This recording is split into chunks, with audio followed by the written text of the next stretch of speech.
అక్కడ స్థానిక ఎన్నికలు లేవు. 14 ఎంపీటీసీ, 27 సర్పంచ్, 256 వార్డులకు నో ఎలక్షన్స్. సుప్రీంకోర్టు కేసు కారణంగా నిలిచిన ప్రక్రియ, ఎన్నికలు నిర్వహించాలని ఆయా గ్రామాల ప్రజల విజ్ఞప్తి. అక్కడ ఉన్నటువంటి స్థానికేతర అన్నటువంటి ఒక అంశం ఏదైతే ఉంటుందో, సో ఆ అంశంతో కోర్టుకు వెళ్ళడం, కోర్టు కూడా అది అట్లనే నిలిపేసింది. అక్కడ ఎన్నికలు జరగట్లేదు. ఇప్పుడు కూడా 14 ఎంపీటీసీ, 27 సర్పంచ్, 256 వార్డు స్థానాలకి నో ఎలక్షన్ కావట్లేదు. సో ఎందుకు కావట్లేదు అనేది కూడా ఒకసారి చూసేటువంటి ప్రయత్నం చేద్దాం.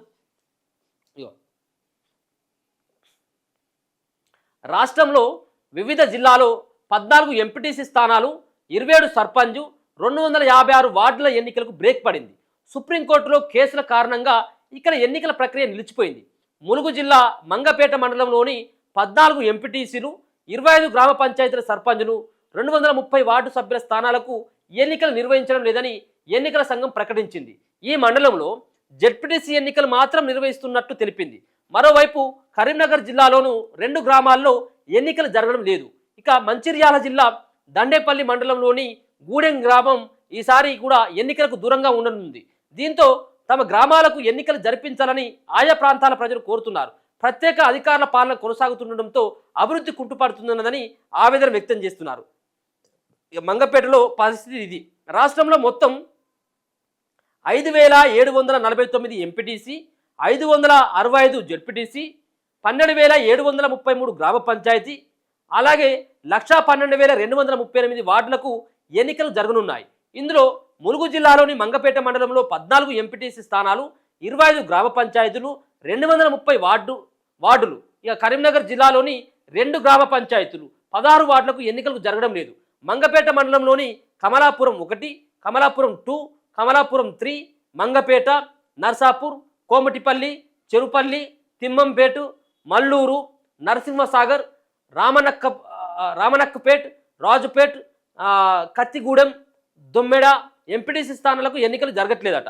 అలాగే కమలాపురం, మంగపేట, నర్సాపూర్, బూరే, కోమటిపల్లి, కొత్తూరు, మోట్లగూడెం, అలాగే చెరుపల్లి, బాలన్నగూడెం, నర్సాయగూడెం, బుచ్చంపేట, తిమ్మంపేట, మల్లూరు, నరసింహసాగర్, పురెద్దుపల్లి, రామనక్కపేట్, చుంచుపల్లి, వేదగూడెం, రాజుపేట, అలాగే రామచంద్రునిపేట, వాగొడ్డుగూడెం, కొత్తగూడెం, బ్రాహ్మణపల్లె, అక్కరపల్లి మల్లారం, అలాగే దొమ్మెడ, నిమ్మగూడెం గ్రామాలకు సర్పంచ్ ఎన్నికలు నిర్వహించడం లేదు. మరోవైపు కోర్టు స్టే కారణంగా కరీంనగర్ జిల్లా వి సైదాపూర్ మండలంలోని కుర్మపల్లి, రామచంద్రపూర్ గ్రామాలకు ఎన్నికలు నిర్వహించడం లేదని తెలిపారు. కోర్టు నుంచి గ్రీన్ సిగ్నల్ వస్తే ఎన్నికలు జరిగే అవకాశం ఉన్నది. 14 ఏళ్లుగా ఎన్నికలు లేవాటి. ఇక్కడ ములుగు జిల్లా మంగపేట మండలంలోని 25 గ్రామాల్లో పంచాయతీ ఎన్నికలపై సుప్రీంకోర్టు స్టే విధించింది. ఆ పల్లెలను గిరిజన గ్రామాలుగా పేర్కొంటూ గతంలో హైకోర్టు ప్రకటించింది. దీంతో ఆ గ్రామాలన్నీ గిరిజనేతరులు సుప్రీంకోర్టును ఆశ్రయించిండ్రు. ఈ గిరిజన గ్రామాలు కావు అని గిరిజనేతరులు ఆశ్రయించినట్టు సుప్రీంకోర్టుని. మంగపేట మండలంలోని 25 గ్రామాలు గిరిజన ఏరియా పరిధిలో లేవంటూ 1950లో రాష్ట్రపతి ఉత్తర్వులు జారీ అయ్యాయి. ఈ అంశంపై 2013లో గిరిజన సంఘాలు హైకోర్టులో పిటిషన్ వేశాయి. నిజాం ఆర్డర్ ఆధారంగానే వాటిని గిరిజన గ్రామాలుగా పరిగణించాలని హైకోర్టు తీర్పు వెలువరించింది. దీంతో గిరిజనేతరులు సుప్రీంకోర్టులో పిటిషన్ వేశారు. తమ గ్రామాలను గిరిజన గ్రామాలుగా పరిగణించవద్దని పిటిషన్లో కోరారు.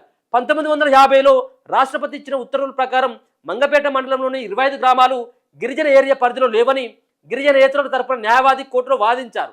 ఈ క్రమంలో హైకోర్టు తీర్పు ఉత్తర్వులపై సుప్రీంకోర్టు స్టే విధించింది. ఆ 25 గ్రామాల్లో స్థానిక ఎన్నికలు నిర్వహించకుండా స్టే విధిస్తూ మధ్యంతర ఉత్తర్వులు ఇచ్చింది. ఈ కేసును తదుపరి విచారణ 2026 ఫిబ్రవరి 16న జరగనున్నది. కాగా ఇక్కడ 15 ఏళ్లుగా స్థానిక సంస్థల ఎన్నికలు జరగడం లేదు. ఈసారి ఎంపీటీసీ, సర్పంచ్, వార్డు సభ్యుల ఎన్నికలు నిలిచిపోగా జెడ్పీటీసీ ఎన్నికలు మాత్రం జరుగుతాయట. 15 ఏళ్ళుగా ఎన్నికలు అయితే లేవట. ఇక దండేపల్లి గూడెంలో 15 ఏళ్ళుగా లేవట. అక్కడ 35 ఏళ్ళుగా లేవు. ఆడ ఎందుకు లేవు? మంచిర్యాల జిల్లా దండపల్లి గూడెం గ్రామ పంచాయతీలో 3000 వరకు జనాభా ఉండగా 1800 మందికి పైగా ఓటర్లు ఉన్నారు. 1950లో అప్పటి ప్రభుత్వం గ్రామాన్ని నోటిఫైడ్ ఏరియాగా ప్రకటించింది. 1987 నుంచి గ్రామ సర్పంచ్ స్థానాన్ని ఎస్టీకి రిజర్వ్ చేశారు. గ్రామంలో 10 వార్డు సభ్యుల స్థానాల్లో 5ని ఎస్టీలకు కేటాయించారు. అయితే గూడెంలో ఒక్కరు కూడా గిరిజనులు లేకపోవడంతో పోటీ చేసేవారే కరువయ్యారు. సుమారు 35 ఏళ్లుగా గూడెం గ్రామ పంచాయతీకి సర్పంచ్, వార్డు సభ్యుల స్థానాలకు పోటీ చేసేందుకు అర్హులు దొరకడం లేదు. పాలకవర్గం లేకపోవడంతో గ్రామంలో అభివృద్ధి కుంటుపడింది. కనీస సౌకర్యాలు అందుబాటులోకి రావడం లేదని ప్రజలు వాళ్ళు ఆవేదన వ్యక్తం చేస్తాము. ఇది కథ. ఈ సంబంధించిన ఇంతకుముందు నేను చెప్పినటువంటి గ్రామాలు ఏవైతే ఉన్నాయో 14 ఎంపీటీసీ, అలాగే 26 సర్పంచులకు 256 వార్డు సభ్యులు ఏవైతే ఉన్నారో వార్డులు ఏవైతే ఉన్నాయో వాటికి ఎన్నికలు జరగడం లేదు.